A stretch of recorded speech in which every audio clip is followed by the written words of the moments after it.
In the last module, we looked at human working memory capacity as one of the important features about our brain architecture that shapes the kinds of inferences we make. Now we want to look at the evolutionary origins of humans and proto-humans to get some insight into how they might have shaped native human inference abilities. So when we're talking about the time frame for human and proto-human evolution, or as scientists refer to it, hominini evolution, we're talking about a time frame that can go from the long end of about 7 million years to a shorter end of around 4.4 million years. Now, of this time period, Homo sapiens, or anatomically modern humans, have only been around for about 200,000 years. So most of the time that we're talking about here is time before human beings, anatomically modern human beings anyway, even existed. Now, for almost all that period, in fact, that period up to about 10 or 12,000 years ago, humans and proto-humans were living a hunter-gatherer existence. They would spend about 1,000 calories to get about 1,000 calories. They would hunt things. They would gather things. They would have no structures. They had very primitive tools and so on. When we're thinking about the sort of environment that human beings evolved to solve problems in, the sorts of problems that they evolved to solve, this period of time is really the period of time that we want to look at to see how it might have shaped native human inference abilities.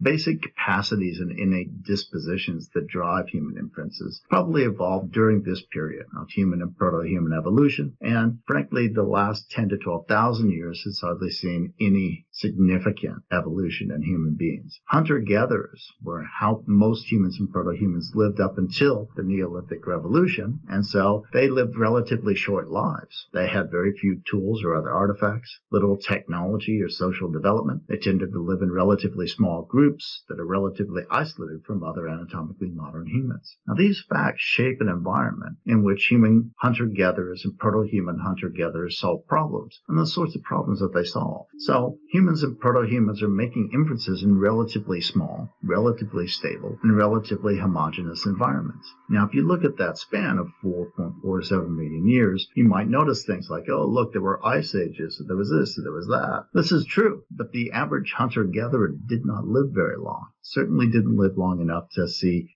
significant things like ice ages come and go. So because their lives are relatively short, because they have only their feet to get around with, their habitats are small. Their habitats are relatively stable because things like climate change don't occur at a fast enough pace to affect the lives of the vast majority of those individuals. And because they're small and stable, they're also relatively homogeneous. If you were to stick a pin in a map somewhere around the world, you would trace a little circle of 30 miles around that pin, you would find that it's pretty homogeneous in its nature.